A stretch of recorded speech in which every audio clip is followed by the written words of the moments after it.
আসসালামু আলাইকুম। আশা করি সবাই ভালো আছো। সুপ্রিয় শিক্ষার্থীরা, আমি তোমাদের সামনে উপস্থিত হয়েছি নবম ও দশম শ্রেণীর রসায়ন বইয়ের 11 অধ্যায়ের তৃতীয় লেকচার নিয়ে। সুপ্রিয় শিক্ষার্থীরা, নিশ্চয়ই হোয়াইট বোর্ডে একটি হেডিং তোমরা দেখতে পাচ্ছ, জৈব যৌগের শ্রেণীবিন্যাস অর্থাৎ ক্লাসিফিকেশন অফ অর্গানিক কম্পাউন্ড। সুপ্রিয় শিক্ষার্থীরা, প্রশ্ন থাকতে পারে যে জৈব যৌগের শ্রেণীবিন্যাস কি প্রয়োজন? মানব সভ্যতার সূচনা লগ্নে মানুষ কিন্তু বিভিন্ন বিষয় জানার চেষ্টা করেছে, বোঝার চেষ্টা করেছে। তারই ধারাবাহিকতায় মানুষের সামনে রসায়ন বিষয়টি এসে উপস্থিত। সেই সুপ্রাচীন কাল থেকেই মানুষ রসায়ন অধ্যয়ন করে আসছে, রসায়নের উপর পড়াশোনা করে আসছে। মানুষের জানার বাইরে অসংখ্য জৈব যৌগ এই পৃথিবীতে ছিল।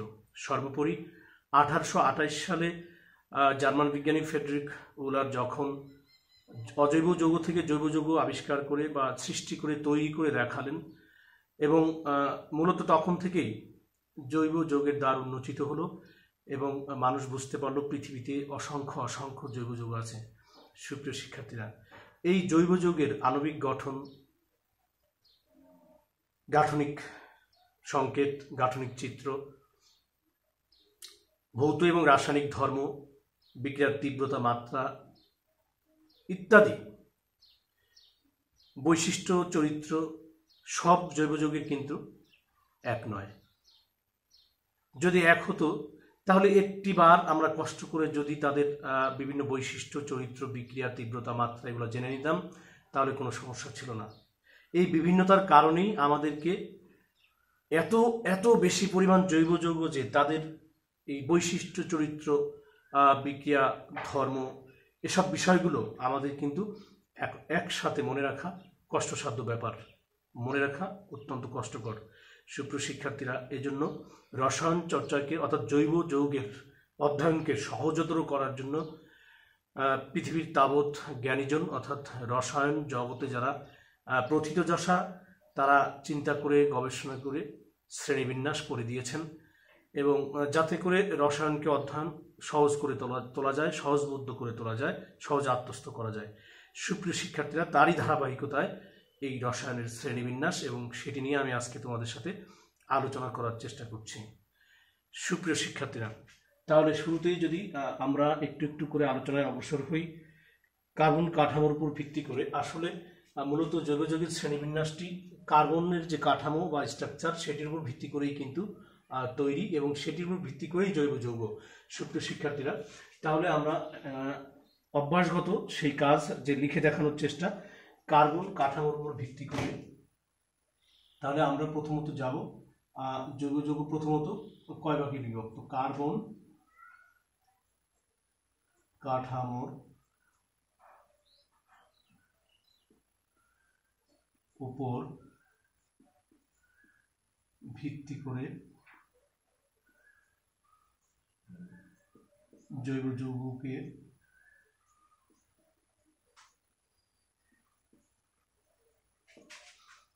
প্রধানত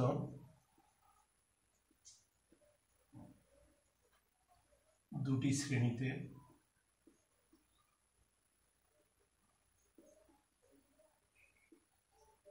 ভাগ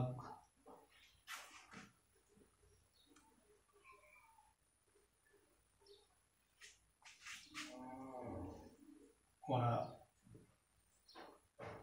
যায়, যথা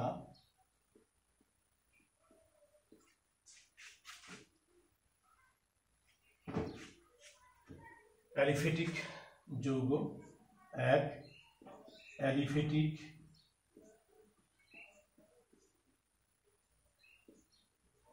যৌগ, এবং 2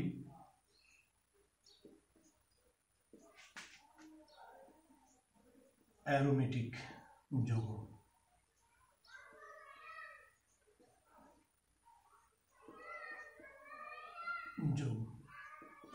সুপ্রিয় শিক্ষার্থীরা, তাহলে আমরা দেখতে পেলাম যে কার্বন মৌলটির বিন্যাস এবং অর্থাৎ কার্বন কাঠামোর উপর ভিত্তি করে জৈব যৌগকে প্রথমত দুটি শ্রেণীতে বিভক্ত করা যায়, যথা অ্যালিফেটিক যৌগ অর্থাৎ অ্যালিফেটিক জৈব যৌগ এবং অ্যারোমেটিক জৈব যৌগ। সুপ্রিয় শিক্ষার্থীরা, এই আমরা অ্যারোমেটিক অংশটুকু অর্থাৎ অ্যারোমেটিক যৌগের উপরে আলোচনা করব পরের কোনো লেকচারে। আমরা এই অ্যালিফেটিক যৌগের যে আলোচনা সেটি আজকে তোমাদের সামনে এই লেকচারে উপস্থাপন করব। সুপ্রিয় শিক্ষার্থীরা, তাহলে আমরা যদি এখন অ্যালিফেটিক যৌগ নিয়ে আলোচনা করি তাহলে আমরা লিখব, তাহলে প্রথমত আমরা আসলাম অ্যালিফেটিক যৌগ। অ্যালিফেটিক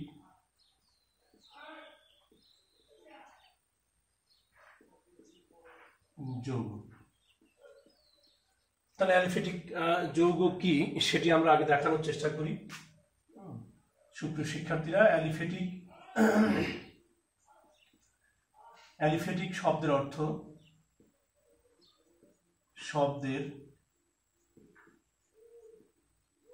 অর্থ চর্বিজাত হলেও প্রকৃতপক্ষে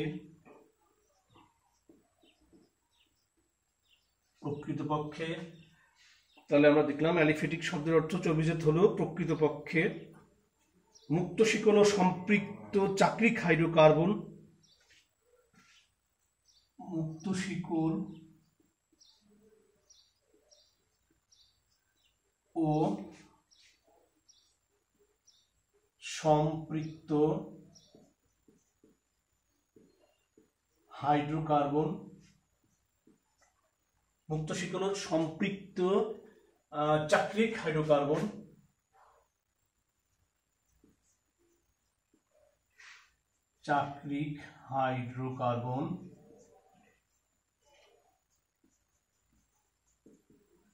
এবং এদের জাতককে সম্পৃক্ত চাকরিক হাইড্রোকার্বন এবং এদের জাতক সমূহকে অ্যালিফেটিক যৌগ বলা হয়। এবং এদের জাতককে বা জাতক সমূহকে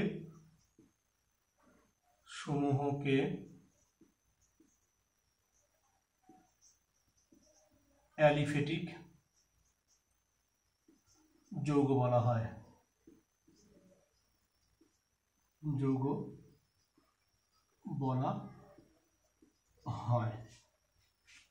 যেমন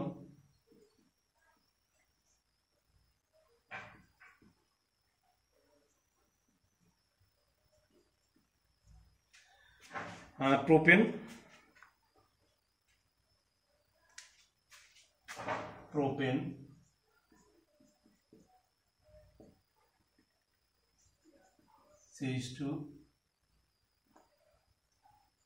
H2C bond, CH2,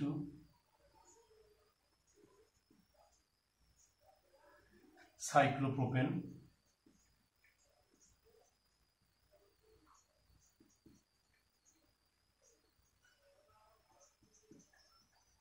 ইত্যাদি।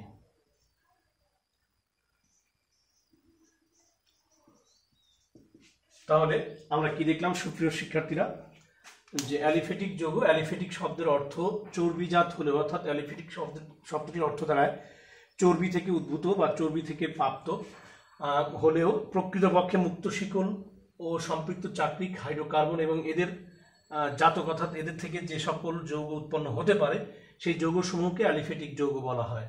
উদাহরণ হিসেবে আমরা এখানে দেখতে পেলাম প্রোপেন, সাইক্লোপ্রোপেন ইত্যাদি, আরও অসংখ্য যৌগ আছে। সুপ্রিয় শিক্ষার্থীরা, এই অ্যালিফেটিক যৌগটি কিন্তু আবার দুইটি ভাগে বিভক্ত। গঠনের উপর ভিত্তি করে অ্যালিফেটিক যৌগকে আবার দুটি শ্রেণীতে ভাগ করা যায়। তাহলে আমরা যদি এখানে দেখানোর চেষ্টা করি যে গঠনের উপর ভিত্তি করে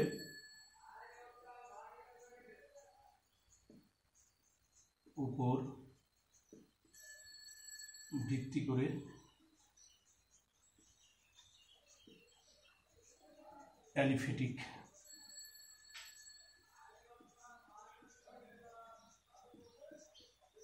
যৌগকে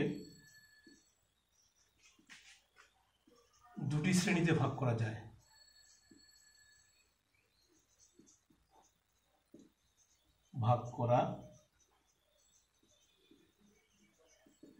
যথা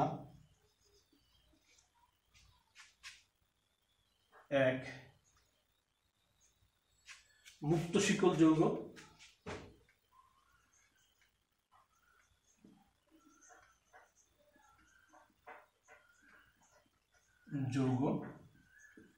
ও দুই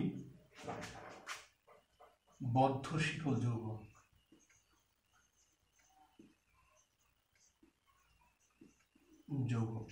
সুপ্রিয় শিক্ষার্থীরা, তাহলে গঠনের উপর ভিত্তি করে অ্যালিফেটিক যৌগকে দুই ভাগে ভাগ করা যায়, যেটা মুক্ত শিকল যৌগ ও বদ্ধ শিকল যৌগ।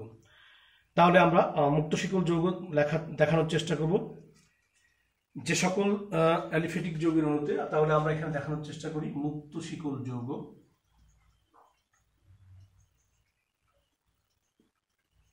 মুক্ত শিকল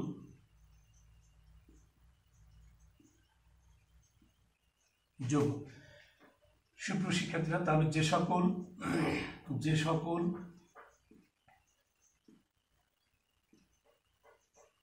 অ্যালিফেটিক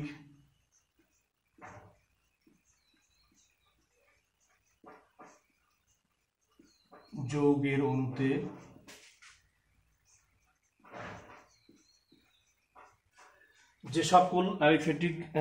অণুতে কার্বন পরমাণুসমূহ পরপর যুক্ত হয়ে এমন শিকল গঠন করে, অণুতে কার্বন পরমাণুসমূহ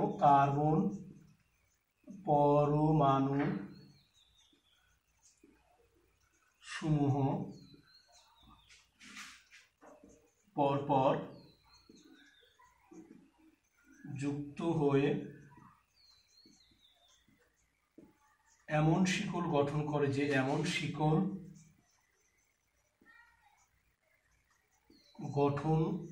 যে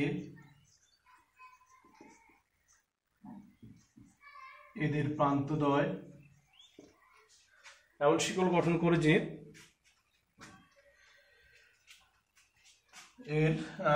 আমরা এদের না লিখে এখানে লিখতে পারি এর প্রান্তদ্বয় বা দুই প্রান্ত পরস্পর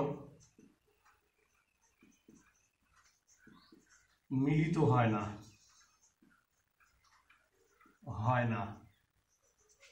তাহলে কি দাঁড়ালো, যে সকল অ্যালিফেটিক যৌগের অণুতে কার্বন পরমাণুসমূহ পরপর যুক্ত হয়ে এমন শিকল গঠন করে যে এর প্রান্তদ্বয় পরস্পর মিলিত হয় না, সে সকল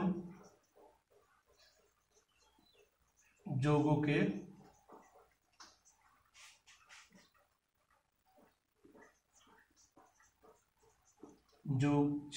যৌগ সমূহকে, আমি আবার বলছি, যে সকল অ্যালিফেটিক যৌগের অণুতে কার্বন পরমাণুসমূহ পরপর যুক্ত হয়ে এমন শিকল গঠন করে যে এদের প্রান্তদ্বয় পরস্পর মিলিত হয় না, সে সকল যৌগসমূহকে মুক্ত শিকল যৌগ বলে। মুক্ত শিকল যৌগ বলে। যেমন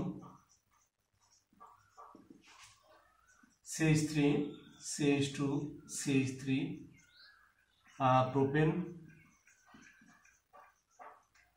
propane, CH3, CH2, CH3, butane,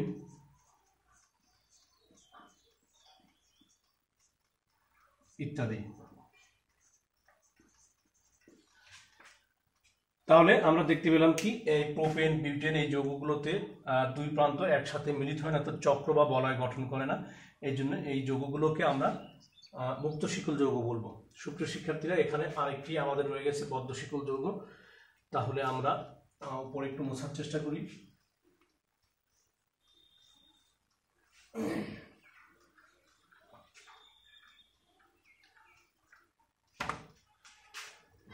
বদ্ধ শিকল যৌগ,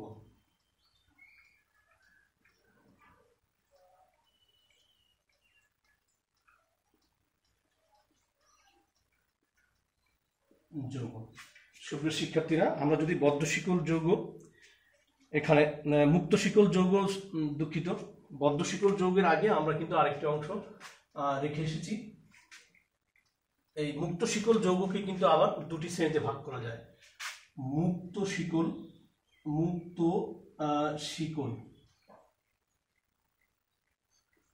যৌগ আবার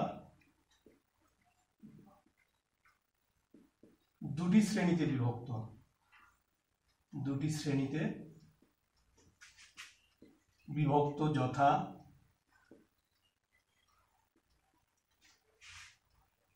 ক, আমরা যদি লিখতে চাই ক মুক্ত শিকল যৌগ আবার দুটি শ্রেণীতে বিভক্ত, সেটি হলো সরল শিকল যৌগ, সরল শিকল যৌগ, এবং খ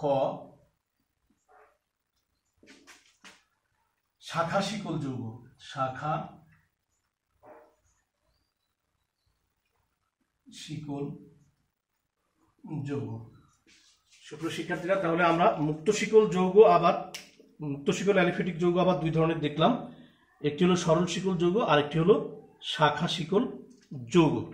সুপ্রিয় শিক্ষার্থীরা, তাহলে আমরা যদি এখন সরল শিকল যৌগ নিয়ে আলোচনা করি, তাহলে আমরা হেডিং দিব সরল শিকল যৌগ।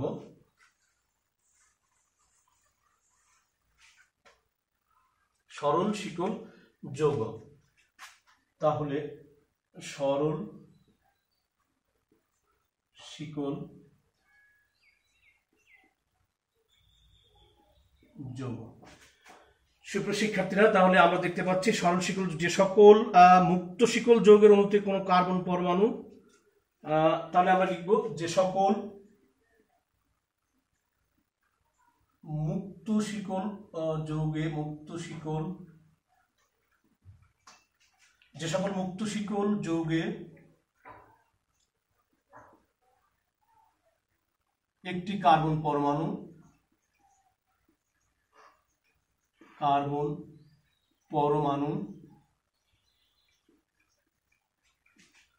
সর্বাধিক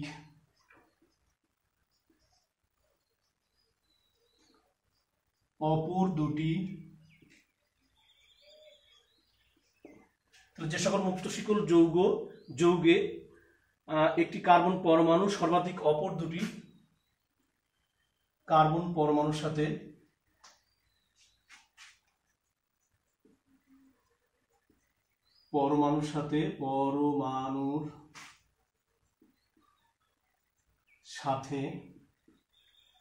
যুক্ত হয়ে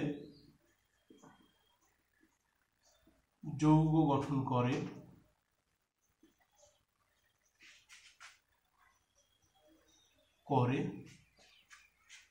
সে সকল যৌগকে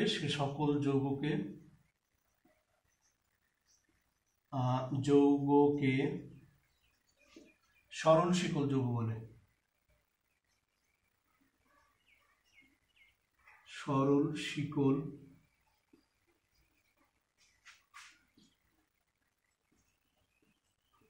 যৌগ বলে। যেমন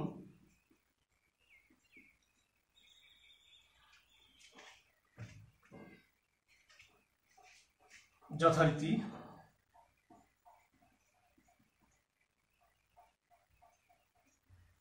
প্রোপেন,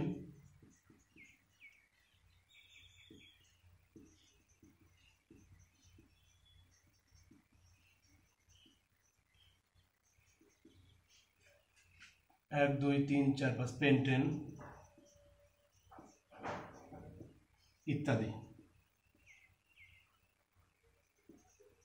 সুপ্রিয় শিক্ষার্থীরা, আমরা যদি এই প্রোপেনটিকে এখানে একটু স্ট্রাকচারালি দেখানোর চেষ্টা করি বা একটু ইলাবোরেট করার চেষ্টা করি, CH3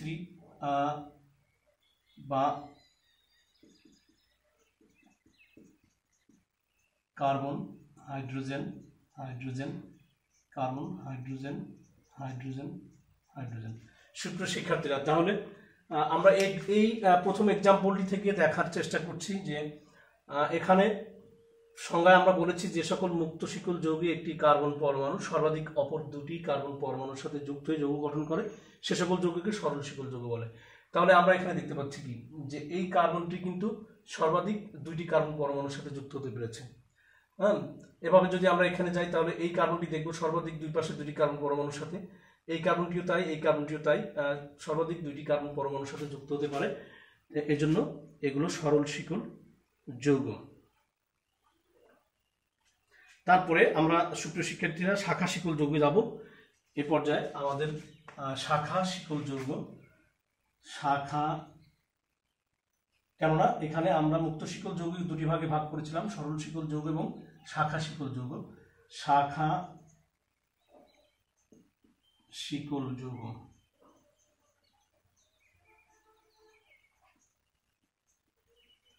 শাখা শিকল যৌগ।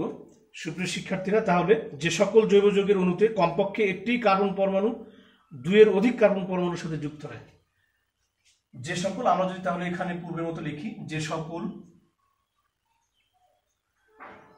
মুক্ত শিকল যৌগের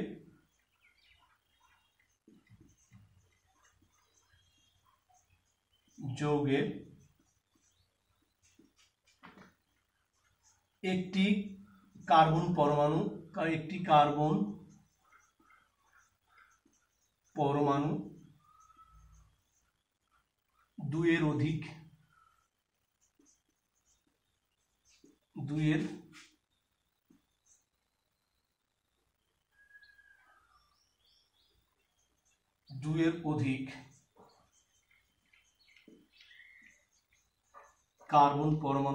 কার্বন পরমাণুর সাথে যুক্ত হয়ে যৌগ গঠন করে। যে সকল মুক্ত শিকল যৌগে একটি কার্বন পরমাণু দুইয়ের অধিক কার্বন পরমাণুর সাথে যুক্ত যৌগ গঠন করে, সে সকল যৌগকে শাখা শিকল যৌগ বলে। শাখা শিকল যৌগ বলে। যেমন আমরা যদি এক্সাম্পল হিসেবে লিখি, এখানে CH3 bond CH3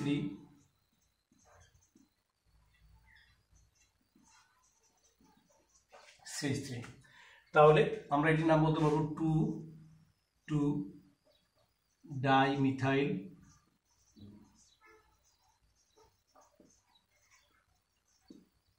propane. CH3 2CH bond CH3 bond CH3। তাহলে 1 2 3 4, এটাকে আমরা বলতে পারি 2-মিথাইল বিউটেন। সুপ্রিয় শিক্ষার্থীরা, আমরা কিন্তু এখানে দেখতে পাচ্ছি একটি কার্বন পরমাণু 4টি কার্বনের সাথে যুক্ত, এখানে একটি কার্বন 3টি কার্বন পরমাণুর সাথে যুক্ত। সুপ্রিয় শিক্ষার্থীরা, আমরা কিন্তু সংজ্ঞায় ডেফিনেশনে বলেছি যে সকল মুক্ত শিকল যৌগে একটি কার্বন পরমাণু দুইয়ের অধিক কার্বন পরমাণুর সাথে, অর্থাৎ আমরা এই এক্সাম্পলে দেখতে পাচ্ছি একটি কার্বন পরমাণু দুইয়ের অধিক কার্বন পরমাণুর সাথে যুক্ত, এই জন্য এরা শাখা শিকল যৌগ। সুপ্রিয় শিক্ষার্থীরা, তাহলে এই শাখা শিকল যৌগকে কিন্তু আমরা আবার দুই ভাগে ভাগ করতে পারি, সরল শিকল যৌগ এবং শাখা শিকল যৌগ। এই দুটি যৌগকেই কিন্তু আমরা, এই দুই ধরনের যৌগকেই আবার দুই ভাগে ভাগ করতে পারি, সম্পৃক্ত যৌগ এবং অসম্পৃক্ত যৌগ। সুপ্রিয় শিক্ষার্থীরা, তাহলে আমরা উপরে একটু মুছলাম, মুক্ত শিকল যৌগ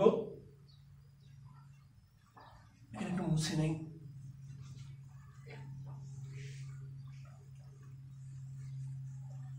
সুপ্রিয় শিক্ষার্থীরা, আমি আগে বলেছি সরল শিকল যৌগ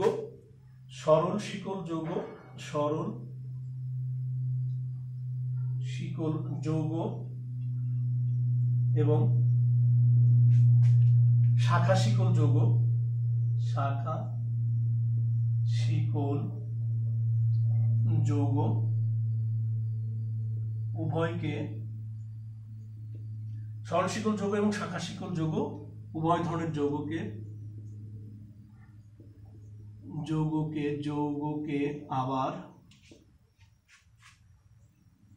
আবার দুটি শ্রেণীতে ভাগ করা যায়। যথা, তাহলে সরল শিকল যৌগ এবং শাখা শিকল যৌগ ভাগ করা যায় যথা: 1 সম্পৃক্ত যৌগ, এবং বি অসম্পৃক্ত যৌগ।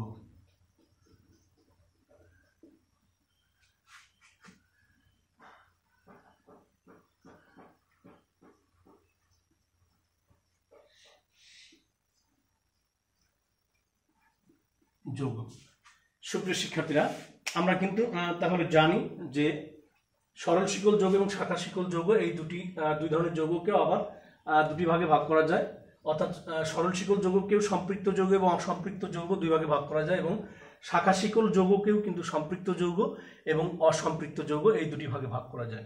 সুপ্রিয় শিক্ষার্থীরা, আমরা কিন্তু জানি সম্পৃক্ত যৌগ কি, অর্থাৎ সম্পৃক্ত যৌগ হলো অ্যালকেন এবং অসম্পৃক্ত যৌগ হলো অ্যালকিন এবং অ্যালকাইন। সুপ্রিয় শিক্ষার্থীরা, তাহলে প্রথমেই আমরা সম্পৃক্ত যৌগের আলোচনা করার চেষ্টা করব। তাহলে সম্পৃক্ত যৌগ যদি আমরা আলোচনা করতে চাই, তাহলে আমরা দেখব এখানে সম্পৃক্ত যৌগ।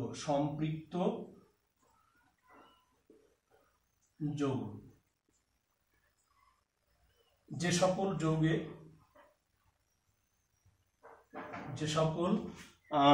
যৌগের সকল কার্বন পরমাণু, আমরা যদি ক্লিয়ার করে বলতে চাই, যে সকল সরল শিকল জৈব যৌগের অণুতে সকল কার্বন পরমাণু, যে সকল সরল শিকল জৈব যৌগের অণুতে সকল কার্বন পরমাণু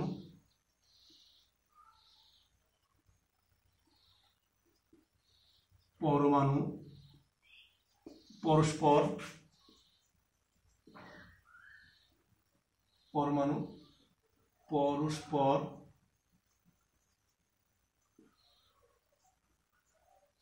একক বন্ধন অর্থাৎ সিগমা বন্ধন, দুটি কার্বন পরমাণুর মধ্যে সিগমা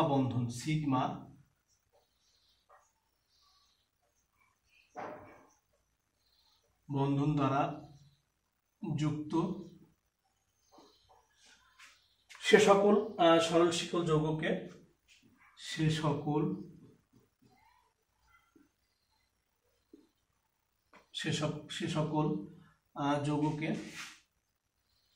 অর্থাৎ সে সকল সরল শিকল যৌগকে সম্পৃক্ত যৌগ বলে। যেমন, তাহলে আমরা যদি সম্পৃক্ত যৌগে আসি, তাহলে আমরা বলতে পারবো CH3 বন্ড CH3 অর্থাৎ ethane, CH3 CH2 CH3 propane ইত্যাদি। সুপ্রিয় শিক্ষার্থীরা, তাহলে অর্থাৎ আমরা যদি এখান থেকে একটি এক্সাম্পলকে এখানে দেখানোর চেষ্টা করি, তাহলে আমরা দেখতে পাবো কি,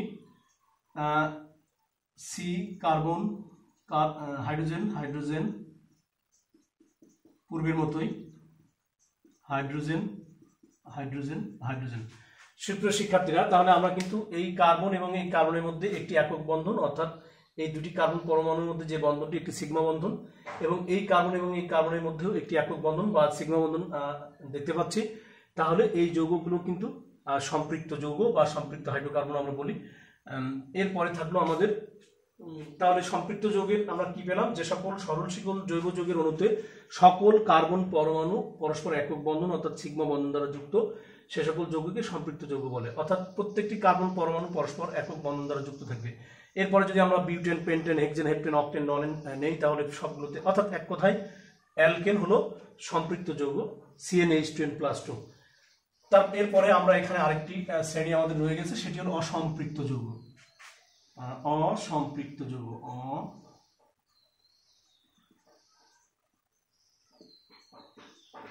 অসম্পৃক্ত যৌগ। সুপ্রিয় শিক্ষার্থীরা, তাহলে আমরা যদি অসম্পৃক্ত যৌগের সংজ্ঞানে যাই তাহলে লিখতে পারি যে সকল মুক্ত শিকল যৌগের অণুতে কমপক্ষে দুটি কার্বন পরমাণুর মধ্যে একটি দ্বিবন্ধন বা ত্রিবন্ধন থাকে। তাহলে আমরা এখানে লিখেছিলাম কি, সকল কার্বন পরমাণু পরস্পর একক বন্ধন অর্থাৎ ছিগ্ম বন্ধন দ্বারা যুক্ত। আর আমরা এখানে লিখব যে সকল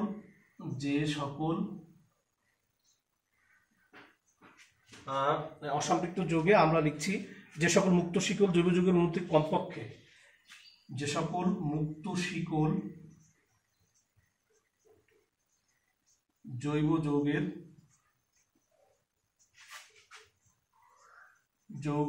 অণুতে, যে সকল মুক্ত শিকল জৈব যৌগের অণুতে কমপক্ষে দুটি কার্বন পরমাণুর মধ্যে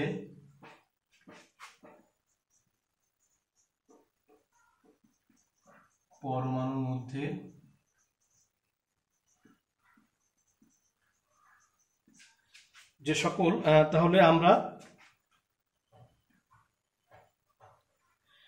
কমপক্ষে আমরা দেখতে পাচ্ছি যে সকল মুক্ত শিকল জৈব যৌগের অণুতে কমপক্ষে দুটি কার্বন পরমাণুর মধ্যে একটি একক বন্ধন অথবা একটি দ্বিবন্ধন, দুঃখিত, কমপক্ষে একটি দ্বিবন্ধন অথবা ত্রিবন্ধন উপস্থিত থাকে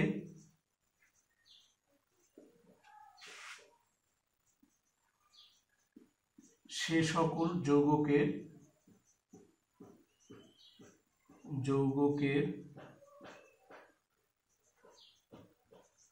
অসম্পৃক্ত যৌগ বলে। যেমন CH3 bond, C double bond, CH double bond, CH bond, CH3। সুপ্রিয় শিক্ষার্থীরা, আমরা এখানে কার্বন পরমাণুর মধ্যে দ্বিবন্ধন দেখতে পাচ্ছি, অর্থাৎ এখানে 2 3 4 2 3 4। সুপ্রিয় শিক্ষার্থীরা, এখানে কিন্তু আমরা এই কার্বন এবং কার্বনের মধ্যে একটি দ্বিবন্ধন দেখতে পাচ্ছি, এটির নাম হলো বিউটিন 2, যৌগটির নাম হলো বিউটিন 2। আমরা যদি আরেকটি যৌগ দেখানোর চেষ্টা করি, CH3 bond, C triple bond, C bond, CH3, এই যৌগটিকে কিন্তু আমরা বলতে পারি বিউটাইন 2। সুপ্রিয় শিক্ষার্থীরা, তাহলে অ্যালকিন এবং অ্যালকাইন এই দুটি এক্সাম্পল হিসেবে আমরা এখানে উপস্থাপন করলাম, অর্থাৎ বিউটিন এবং বিউটাইন। তাহলে অসম্পৃক্ত যৌগ, আবার বলছি, যে সকল মুক্ত শিকল যৌগের অণুতে কমপক্ষে দুটি কার্বন পরমাণুর মধ্যে একটি দ্বিবন্ধন। আবার বলছি, যে আমরা বোর্ডে দেখতে পাচ্ছি যে সকল মুক্ত শিকল যৌগের অণুতে কমপক্ষে দুটি কার্বন পরমাণুর মধ্যে একটি দ্বিবন্ধন অথবা একটি ত্রিবন্ধন বিদ্যমান থাকে সে সকল যৌগকে অসম্পৃক্ত যৌগ বলে। সুপ্রিয় শিক্ষার্থীরা, আমরা এখানে এক্সাম্পল হিসেবে দ্বিবন্ধন এবং ত্রিবন্ধনের দুটি যৌগকে দেখানোর চেষ্টা করেছি। সুপ্রিয় শিক্ষার্থীরা, এর পরবর্তীতে আমরা যদি এই অসম্পৃক্ত যৌগকে কিন্তু আবার দুটি শ্রেণীতে ভাগ করা যায়, সেটি হলো, যদি আমরা উপরের দিকে একটু মুছে দিই,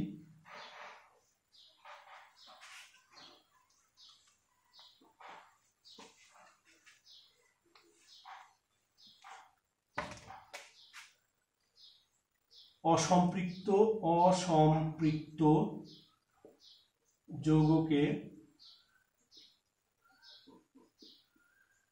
আবার বন্ধনের উপর ভিত্তি করে, আবার অসম্পৃক্ত যৌগকে আবার কার্বন কার্বন কার্বন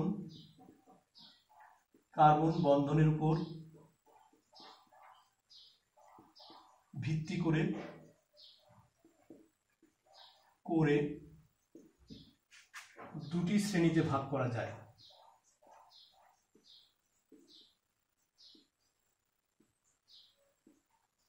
করা যায়, যথা এক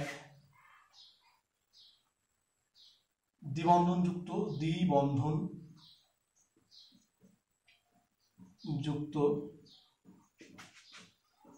যৌগ,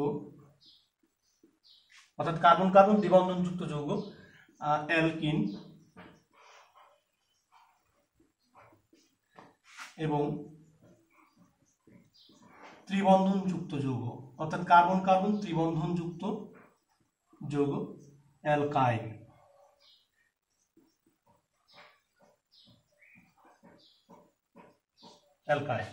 সুপ্রিয় শিক্ষার্থীরা, তাহলে আমরা একটু আগে যে উদাহরণ দেখিয়েছিলাম বিউটিন 2 এবং বিউটাইন 2, বিউটিন 2 হলো দ্বিবন্ধনযুক্ত যৌগ অর্থাৎ অ্যালকিন, এবং বিউটাইন 2 হলো ত্রিবন্ধনযুক্ত যৌগ অর্থাৎ অ্যালকাইন। সুপ্রিয় শিক্ষার্থীরা, তাহলে আমরা যদি এখন এগুলা ইলাবোরেট করতে চাই, তাহলে দ্বিবন্ধনযুক্ত হলো কার্বন কার্বন দ্বিবন্ধনযুক্ত, অর্থাৎ যে শিকলে কমপক্ষে দুটি কার্বন পরমাণুর মধ্যে দ্বিবন্ধন উপস্থিত থাকে তাদেরকে বলা হয় দ্বিবন্ধনযুক্ত যৌগ অর্থাৎ অ্যালকিন।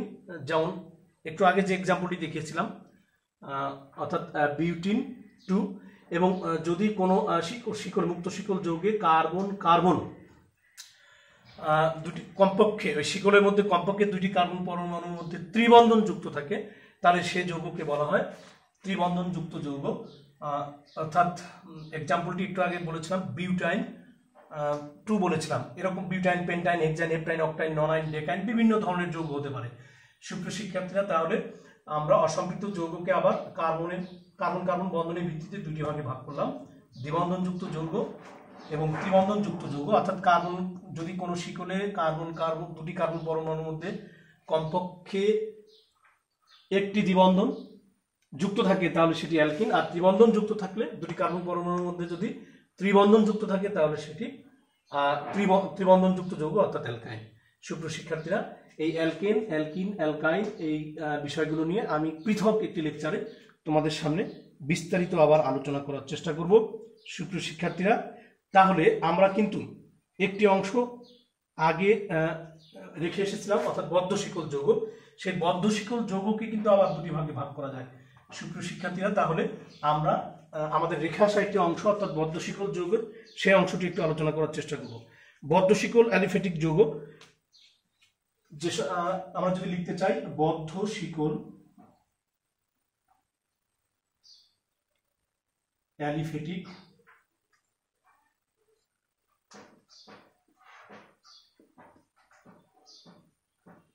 যৌগ।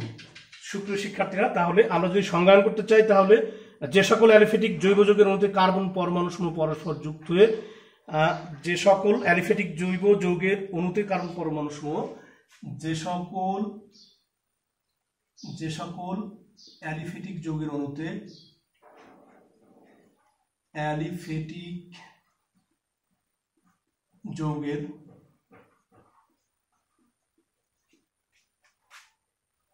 অণুতে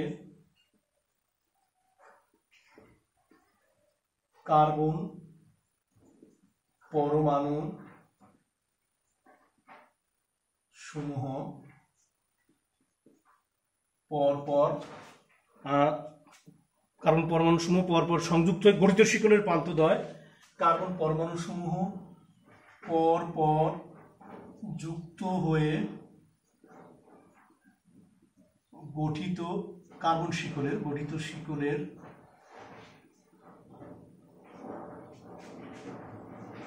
প্রান্তদ্বয়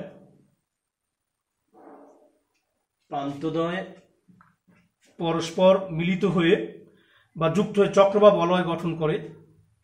গঠিত শিকলের প্রান্তদ্বয় পরস্পর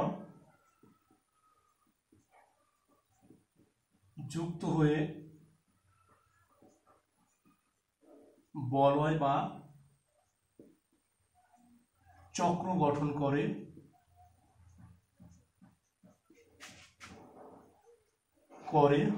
সে সকল যৌগকে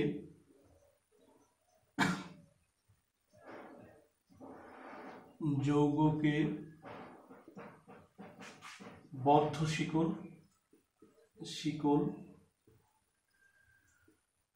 যৌগ বলে।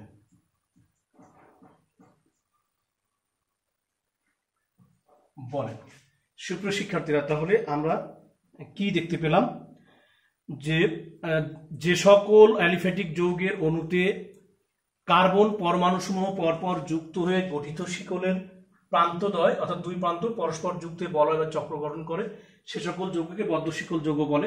আমরা এক্সাম্পলটি এর ক্লাসিফিকেশন করার সময় দিচ্ছি, সুপ্রিয় শিক্ষার্থীরা, আশা করি তোমরা দেখতে পারবে। তাহলে আমরা এখন এই বদ্ধ শিকল অ্যালিফ্যাটিক যৌগকে আবার দুই ভাগে ভাগ করতে পারি। সুপ্রিয় শিক্ষার্থীরা, এখানে কিন্তু এই বদ্ধ শিকল যৌগকে কিন্তু অ্যালিসাইক্লিক যৌগ নামে অভিহিত করা হয়।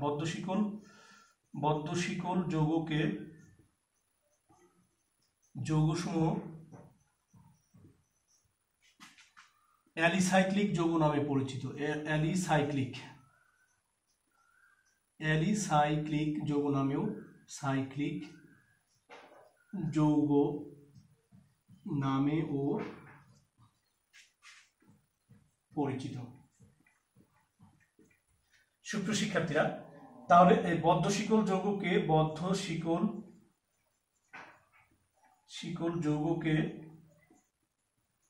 যৌগকে আবার দুটি শ্রেণীতে ভাগ করা যায়, যথা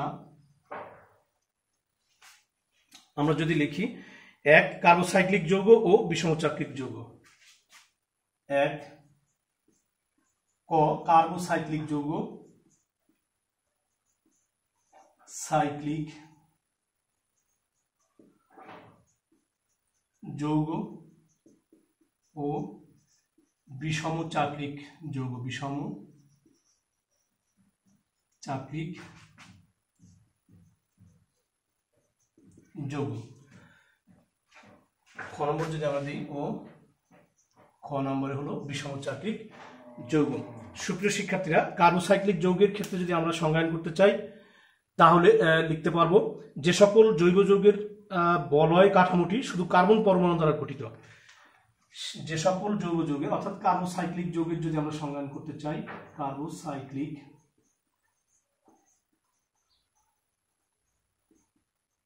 যৌগ, তাহলে আমরা এই সংজ্ঞায়ন যদি করতে চাই তাহলে লিখব যে সকল জৈব যৌগের বলয় কাঠামোটি শুধুমাত্র কার্বন পরমাণু দ্বারা, যে সকল যৌগের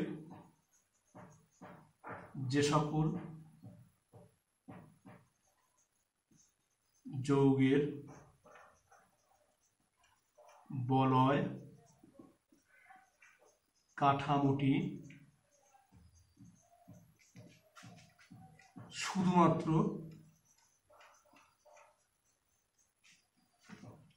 না দিলাম শুধু কার্বন পরমাণু দ্বারা গঠিত, কার্বন পরমাণু দ্বারা গঠিত সে সকল যৌগকে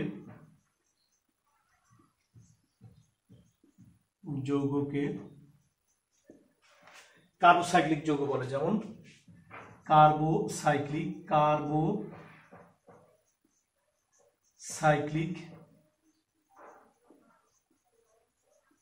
যৌগ বলে। যেমন উদাহরণ হিসেবে বা এক্সাম্পল হিসেবে যদি আমরা উপস্থাপন করতে চাই তাহলে CH2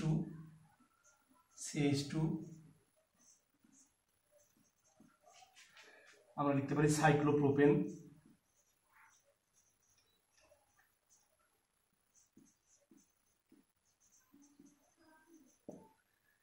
H2C, CH2, H2C,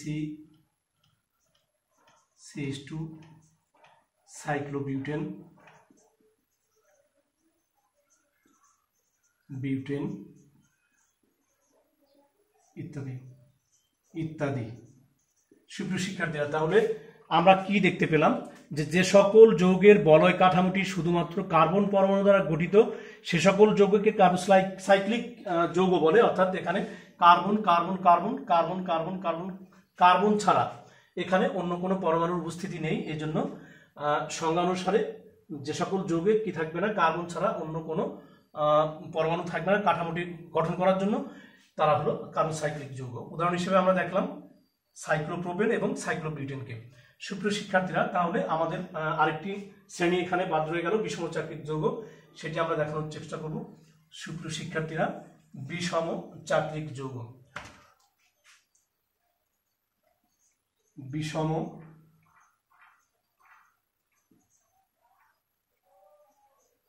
চাকরিক যৌগ। সুপ্রিয় শিক্ষার্থীরা, আমরা যদি বিষম চাকরিক যৌগের সংজ্ঞায়ন করতে চাই তাহলে আমরা কি লিখব, যে সকল জৈব যৌগের অণুতে কার্বন শিকলের দুই প্রান্তের কার্বন নিজেদের মধ্যে সরাসরি যুক্ত নয়। তাহলে আমরা লিখব কি, বিষম চাকরিক যৌগের ক্ষেত্রে যে সকল জৈব যৌগের অণুতে কার্বন শিকলের দুই প্রান্তের যে সকল যৌগের অণুতে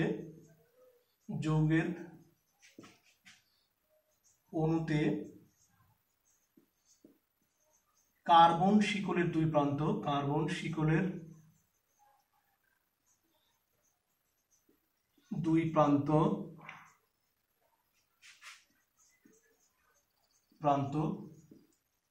সরাসরি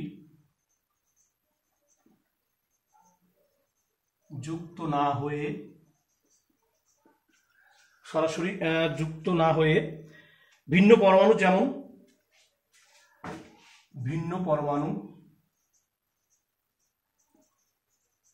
পরমাণু যেমন অক্সিজেন,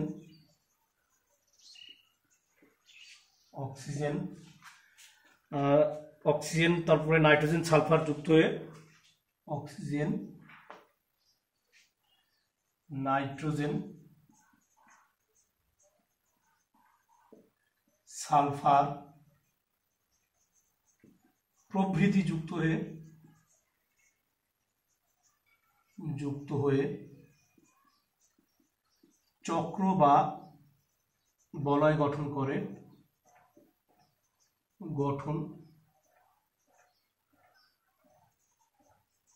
করে সে সকল যৌগকে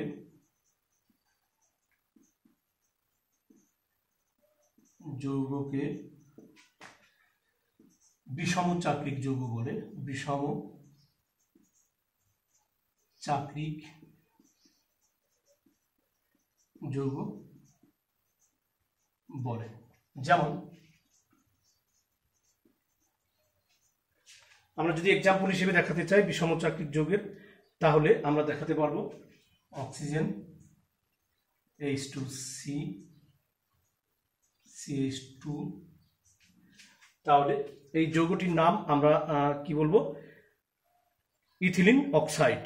এই যৌগটির নাম হলো ইথিলিন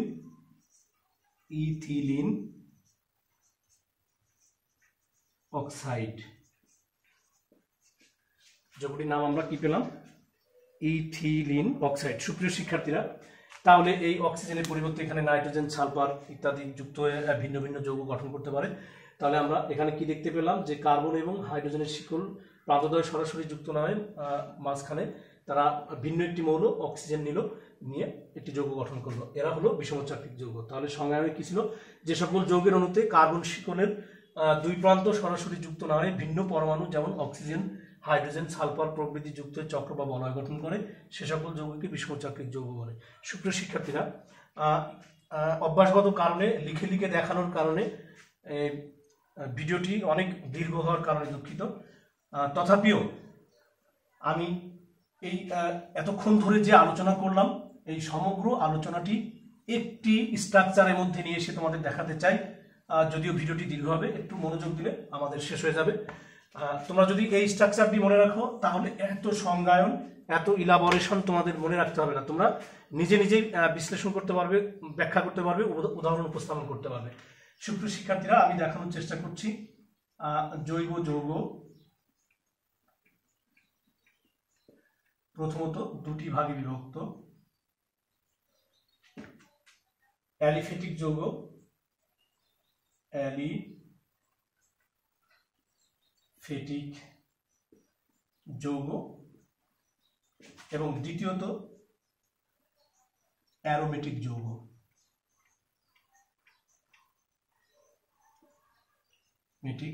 যৌগ আমি এতক্ষণ ধরে যা তোমাদেরকে বুঝালাম, উপস্থাপন করলাম, সবগুলোকে একটি কাঠামোতে নিয়ে আসছি। অ্যারোমেটিক যৌগ, অ্যালিফেটিককে আবার দুইটি ভাগে ভাগ করা যাবে, দুটি শ্রেণীতে। সেটি হলো মুক্ত শিকল যৌগ, মুক্ত শিকল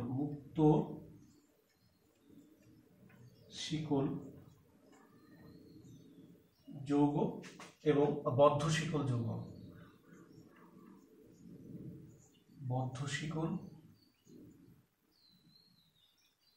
যৌগ এই মুক্ত শিকল যৌগ আবার দুটি ভাগে বিভক্ত।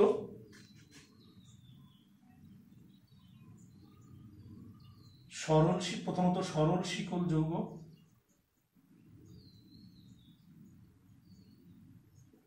এবং দ্বিতীয়ত শাখা শিকল যৌগ।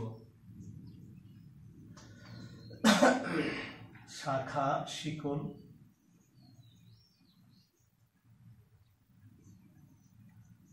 যৌগ। সুপ্রিয় শিক্ষার্থীরা, এই সরল শিকল এবং শাখা শিকল এই দুই ধরনের যৌগই আবার কিন্তু দুইটি ভাগে বিভক্ত। একটি হলো সম্পৃক্ত যৌগ, আরেকটি অসম্পৃক্ত যৌগ। সম্পৃক্ত যৌগ এবং আরেকটি হলো অসম্পৃক্ত যৌগ।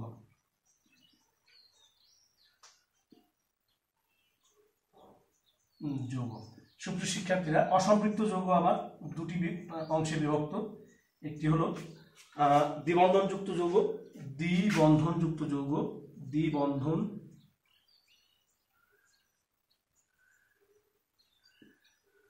যৌগ এবং অপরটি ত্রিবন্ধনযুক্ত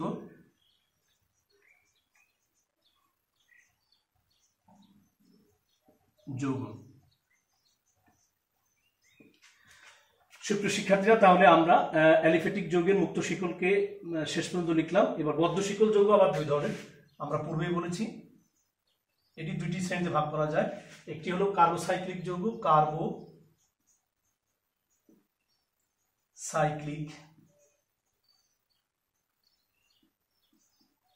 যৌগ এবং অপরটি হলো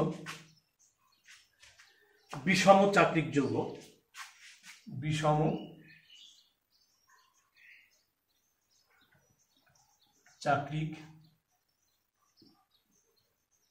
যৌগ।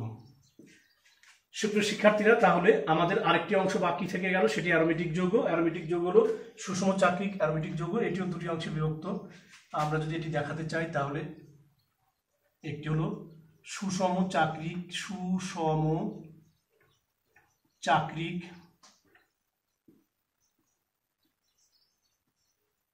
অ্যারোমেটিক যৌগ এবং অপরটি হলো বিষম চাক্রিক অ্যারোমেটিক যৌগ।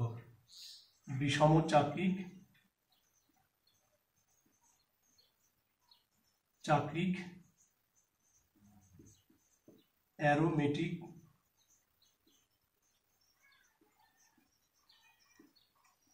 যৌগ। সুপ্রিয় শিক্ষার্থীরা, তাহলে আমি এতক্ষণ ধরে যে আলোচনা করেছি সবগুলোকে একটি ক্লাসিফিকেশনে একটি কাঠামোতে এখানে দেখানোর চেষ্টা করেছি, যাতে করে এই কাঠামোটি তোমাদের মুখস্থ থাকলে, তোমাদের মেমোরিতে থাকলে তোমরা এই যা ইলাবোরেশন এতক্ষণ ধরে করেছি সবগুলো অ্যান্সার দিতে পারবে। সুপ্রিয় শিক্ষার্থীরা, ভিডিওটি দীর্ঘ হওয়ার জন্য তোমাদের কাছে দুঃখ প্রকাশ করছি। তোমরা অবশ্যই ভালো করে দেখবে এবং পরবর্তী লেকচারগুলো দেখবে। সুপ্রিয় শিক্ষার্থীরা, আমি লিখে দেখানোর কারণে ভিডিওটি বড় হলো। তোমরা সবাই সুস্থ থেকো, ভালো থেকো, সবার জন্য শুভকামনা রইল। আল্লাহ হাফেজ।